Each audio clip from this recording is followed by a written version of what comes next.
Hey guys, this is Ray with DRP Motorsports and welcome back to the shop. And today we are wrapping up things on this Gen 2 Mustang here. It is a 2015 GT with the Coyote, of course, and it's got an MT82 transmission. And let me turn the camera around and I'll show you what we've been working with. Alright guys, here it is, the 2015 Mustang Gen 2 MT82 transmission. These cars make around 370-ish on a Dynojet chassis dyno stock. The owner recently bought this car off a used car lot, and anyway, it's a beautiful car, but he really didn't know what all he was getting when he bought it. And anyway, the customer noticed some drivability issues and brought us the car for us to tune on and try to get things where they should be. Also, while it was here, we put a set of used long tube headers that we had hanging around here in the shop on the car for good measure and a little bit more power. So let me tell you what I found when we got it. First thing I did was to data log the car as it was, and hooked up the laptop and data logged it, and the fuel trims on this car were way off, and that, you know, immediately threw up a red flag. You know, quite understandably know why he was having drivability issues. I mean, the fuel trims were like, the long-term trims were like over 30% off, which is, I mean, just way off. When I popped the hood, I noticed it did have a kind of found out to be a Roush cold air intake on it. The owner did know that it had an aftermarket cold air intake on it. What he didn't know, it's got a 2018 and up manifold on it with the IMRC lockouts on it. So that right there told me that probably this car wasn't tuned correctly for the mods. So with HP tuners, you have to read out the stock file before you can start tuning on them.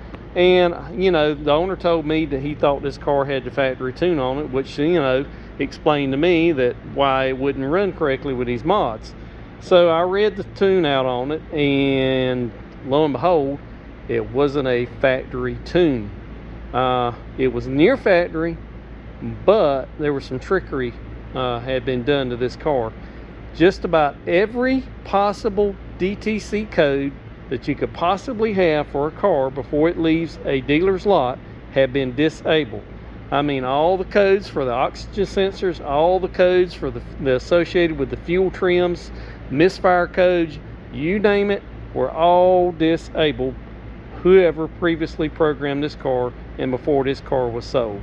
And guys, shame on these used car lot dealers knowing what they're doing, selling these cars secondhand, knowing that there's issues with the car.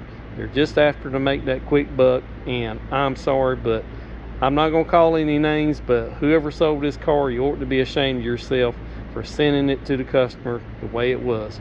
But no worries, we were able to reprogram the car, get it dialed in for the mods that were already there, get it dialed in for the long tube headers, and after it was all said and done on pump gasoline,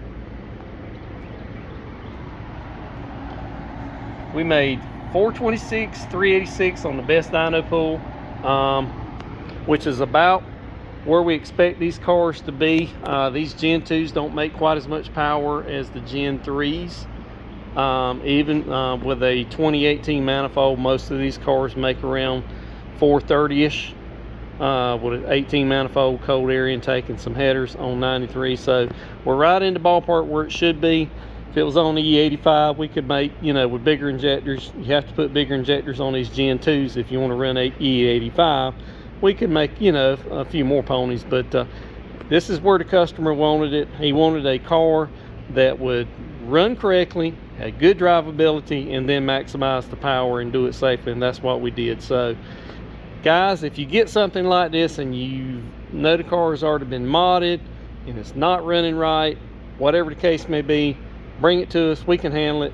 Even if we have to put a new Ford stock file on it, we're equipped to use the Ford software, the same software that the dealer uses to put Ford factory tunes back on the car. So if it's been previously tuned and the ECM's locked, which is quite often the case, we can get around that. So don't hesitate to bring us a car like this, guys.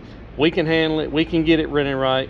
As always, guys, thanks again for following along. God bless each and every one of you, and we will see you again soon.